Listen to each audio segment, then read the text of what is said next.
లోకేష్ గారి మహానాడులో ఇంకా 9 రోజులు పూర్తి కాలేదు, 33% మహిళా రిజర్వేషన్ బిల్లు ఇంప్లిమెంట్ చేస్తా అని చెప్పి 3 ఉన్న టీడీపీ రాజ్యసభ సభ్యులు ఒక్క మహిళకి వెళ్ళిపోయారు.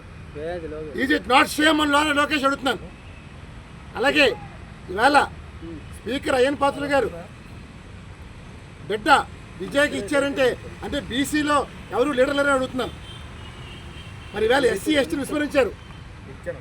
ఇలా కేవలం ఆంధ్రప్రదేశ్లో ఇవాళ చంద్రబాబు టీం కాకుండా లోకేష్ టీంని ఎందుకు ప్రమోట్ చేస్తారో ప్రశ్నిస్తున్నాం. అంటే నాడు లోకేష్ తెలంగాణలో అడుగు పెట్టాడు, తెలంగాణ నాశనం చేశాడు. ఈరోజు ఆంధ్రప్రదేశ్లో ఇక్కడ రాష్ట్ర వ్యవహారాలు పార్టీ తీసుకున్నాడు, ఇక్కడ నాశనం అయిపోతుంది. మేము ఒకటే కోరుతున్నాం, ఒక మహిళకి ఇవ్వాలి, అది కూడా అమరావతి మహిళకి ఇవ్వాలి. గడిచిన 5 సంవత్సరాల్లో ఏదైతే మహిళలు అమరావతి మహిళలు రాష్ట్రం కోసం పోరాడారో అలాంటి మహిళకి ఇవ్వాలని చెప్పి డిమాండ్ చేస్తుంది. అలాగే సానా సతీష్కి ఇచ్చారు. సానా సతీష్ అనర్హులని చెప్తాను. కాపు సామాజిక వర్గం, కాపు ఆరాధ్య దేవైన వంగవీటి రంగ బిడ్డ వంగవీటి రాధాకేవ్ అని చెప్పి డిమాండ్ చేస్తుంది. గతంలో మీరు మాట ఇచ్చారు, ఈరోజు మీ స్వార్థం కోసం మీరు ఎందుకు మాట తప్పుతున్నారు అడుగుతున్నాం. మిస్టర్ లోకేష్, ఈరోజు నీకు రాజకీయం, నీ వల్ల రాజకీయ అనాలోచన నిర్ణయాలతో పార్టీ సర్వనాశనం అవుతుంది.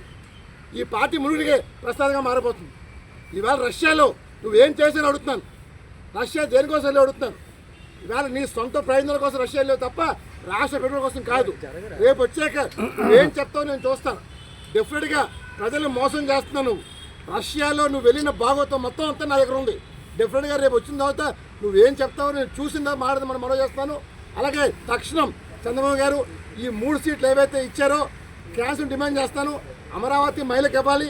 అలాగే ఒక బీసీ విజయ్ కాకుండా ఒక బీసీ వ్యక్తి లేరే అడుగుతాను. అంటే బీసీ దత్తంలో అడుగుతున్నాను. రాష్ట్రంలో అంటే అయ్యన పాత్ర బిడ్డ తప్పికి లేరే అడుగుతున్నాను. నెంబర్ 3 వంగబెట్టి రాధా ఇవ్వాలని చెప్పి తెలుగు డిమాండ్ చేస్తుంది. ఇవాళ నిజంగా ఇవ్వని పక్షంలో ఆంధ్రప్రదేశ్ టీడీపీ పార్టీ ముడిగిపోతుంది. డెఫినెట్గా ఈ పార్టీని ఆదుకోవడం కోసం జూనియర్ ఎన్టీఆర్ రావాలని పిలిపిస్తాను. తాత పార్టీని నాశనం చేస్తారు వీళ్ళు. ఇలాంటి వాళ్ళని పార్టీని కాపాడుకోవాలి. డెఫినెట్గా జూనియర్ ఎన్టీఆర్ రాజకీయ రాష్ట్రం నాశనమైంది. డెఫినెట్గా తెలుగు జాతి గౌరవం కోసం అందరి అనుమతి తాకడం ఏవైతే పెట్టారో సమాజమే దేవాలయం ప్రజ్ఞాన స్ఫూర్తితో నువ్వు వచ్చి ఈ రాష్ట్రాన్ని కాపాడమని చెప్పి తెలుగు శక్తి కోరుతుంది. జై హింద్.